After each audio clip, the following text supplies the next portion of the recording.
This is a replay of the third battle between me and Minot, tiebreaker on Nemetocenna with Pontus versus Pontus. Unfortunately, the last battle was inconclusive because on my end it showed that Minot dropped, and on his end it showed that I dropped, and I guess that's what happens sometimes. But there were some issues with the rules during that fight because I pulled back from his pikes. The rules in this tournament are that you always have to attack, and you can't camp in your own deployment zone. So what I did was I sent my horse archers out, but I kept my infantry here. And when he started moving forwards and moving his chariot, I first moved my line to the right, then to the left, then I started kiting back. And the previous rules were that you couldn't stay within 300 of the red line, which is just about here, 2 Cretan archer ranges. And it was deemed redlining by the administrators, which I refuted quite heavily, because the first engagement started about here for me, so 300, well more than 300 away from the red line, and I couldn't understand how that could be deemed redlining, and also how it could be deemed camping to pull back and continually move away when kiting and trying to do damage with horse archers. So the rule was changed to 150 away from the line, which makes a lot more sense, because if it's 300 from the line, then the center area of the map is only 550 times 550, and with an 8 pike max rule, you can actually block the entire part here with pikes and then just move forward. So I'm glad they made that change. I think it will be good for coming rounds, and I don't think we'll see a lot of redlining in the tournament. But anyway, let's go over my build here, and I have to thank 2 players in particular for helping me deciding a good Pontus build. It's mainly Greek Iraklis and Panda Warrior, and Panda Warrior advised me to rush because that is easier, and it makes a lot of sense. It's easier to rush. Both of them recommended the horse archers, of course, very good units. Pontic Royal Cavalry to stop chariots, but there are no chariots here, so I'm going to have to use them for something else. The chariot is kind of a given with Pontus. I feel you have to bring it, but Minot didn't in this time around.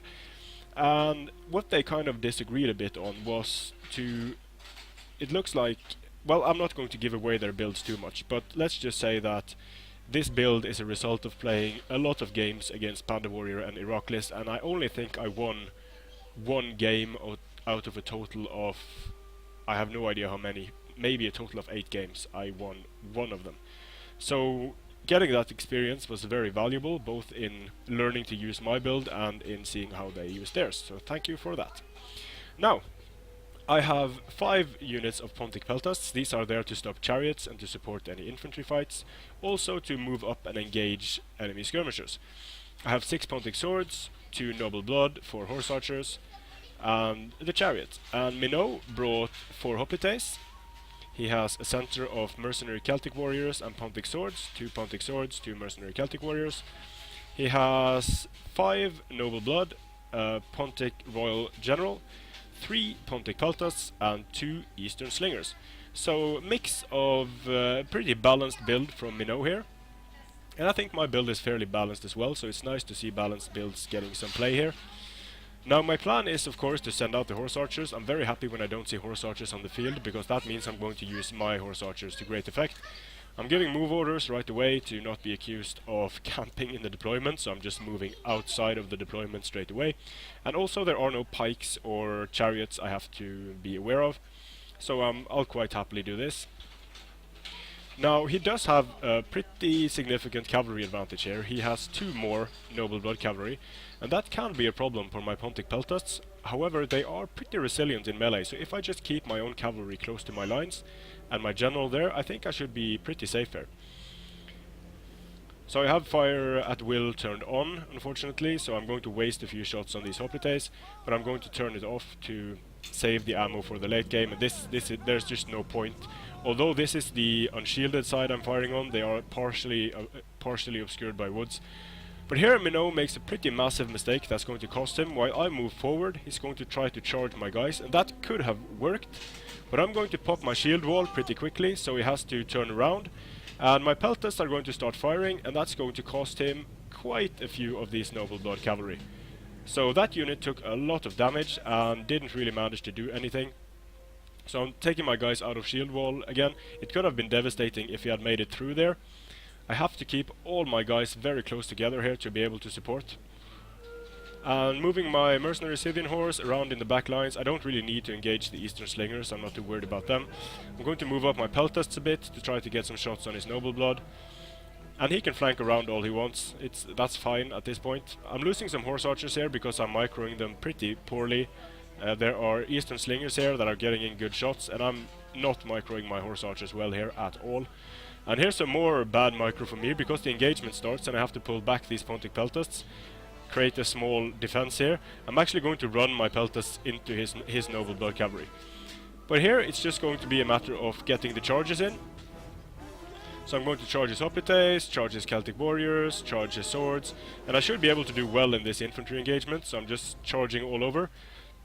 But he's going to pull back, and that allows me to get some shots into his rear, which is very good. Here I actually charged his noble blood with my mercenary Scythian horse, and I did have fire at will off, but now I'm turning it back on again and doing a lot of damage with his heavy shot. So now the engagement starts. There is skirmishing support for both sides, but my skirmishing support is going to do more damage faster because he has I have these 5 Pontic peltas. So now I just need to take care of my back lines and make sure that this cavalry doesn't wreck my Pontic peltas here. Managed to get a good charge with my Pontic swords against these hoplites, using shield wall for all it's worth. Not really sure what these guys are trying to do, but managed to catch one of the units on a charge. Should take down a lot of them, which it does, but still I need to move my chariots out. Here's a pretty substantial thing. His Pontic Royal Cavalry was engaged here, so I'm going to be able to push through because it didn't have good attack orders. I'm also able to move through with a unit of noble blood to get to skirmishers, and this is pretty massive. At this point I start feeling pretty damn good because it looks like this battle is going in my favor. And the Pontic peltas are turning around to try to fire, but the chariots are plowing through everything back here. Not getting a huge amount of kills though, but it did manage to disorganize his lines, and I got this noble blood cav in, so it was worth it in the end. Here I'm just turning around to get some shots off on his noble blood cavalry, charging it, and these Pontic peltas can hold for a while in melee at least. Since I won against the Celtic warriors, I am able to get into both his general and his peltasts. So that's pretty useful. My chariot didn't rout, didn't get a huge amount of kills, but it did something very important in holding off his skirmishers. The noble blood cavalry is going down. Rear shots are going to kill these hoplites extremely quickly. So my horse archers are mostly undamaged. I have a lot of ammunition left on them. I just need to deal with this unit of cavalry, which I am doing fairly effectively with my general. And it can be argued whether that was a pull through here, but I'm not going to even call it that because I didn't really see what was going on, and it could just have been that I didn't manage to stop them properly with the charge. And here the chariots are going through, actually killing Pontic Royal Cavalry because they had the hit point damage, going into the Pontic peltasts. And at this point it's pretty much a GG. My horse archers are doing fine. I'm moving them around to get some rear shots off on his guys. My Pontic sword general is doing well against Pontic peltas, and now there aren't really a lot of enemy troops left on the field.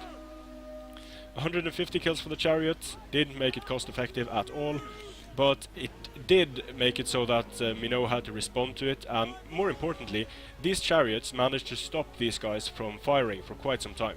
So the horse archers are taking care of the hoplites. This unit was able to hold off 2 units of hoplites, which is very good. And overall, Minot's forces are disintegrating. These guys are holding well against the hoplites. They were also up against horses, so they've done very well for themselves. Just stopping this unit of hoplite with my Pontic Royal Cavalry. And I don't know why I didn't bring my Pontic Royal as a general, but probably because I wanted my Pontic sword guy to help my guys hold the line in the center. So that was a fairly quick victory. A few mistakes were made by both players here, but a good game to Minot, well played. And now I advance to the second round of the Sith Decade of Darkness tournament, so very happy about that. And I just have to thank Iraklis and Panda Warrior again for the help. They are both very good players that understand how to play the game well. And looking at the kills here, 1300 for me, 600 for him. I did almost 100 friendly fire casualties, which is quite a lot, but my swords did well, my horse archers did okay, my chariot didn't do amazing, but it did some important work. The Pontic Peltas did okay, they took out some cavalry and were very valuable in doing the damage early on to his cavalry. And the main point sink here was, I think his skirmishers weren't able to do too well. His mercenary Gallic warriors didn't do too well. These hoplites did okay, but nothing really amazing. So I think this Pontic build of Minot, he said he hadn't played the game for quite a few days, and that's of course going to make you a bit rusty. But I think going for a center line with just these 4 units, and 2 of them being mercenary Celtic warriors, is extremely risky. Because you have to get close with your Pontic Peltasts, and these Celtic warriors are going to die very quickly. So if your center falls here, and I kind of see what he was doing because he had strong flanks and a weak center, but that's going to be extremely risky against a solid sword core like this, because when the infantry falls, then your skirmishers can be just straight up charged by infantry, and the gaps are going to be exploited by cavalry. So very happy that I advanced to the next round. That means we will see more tournament games. Thanks for watching, and I'll see you again on the battlefield.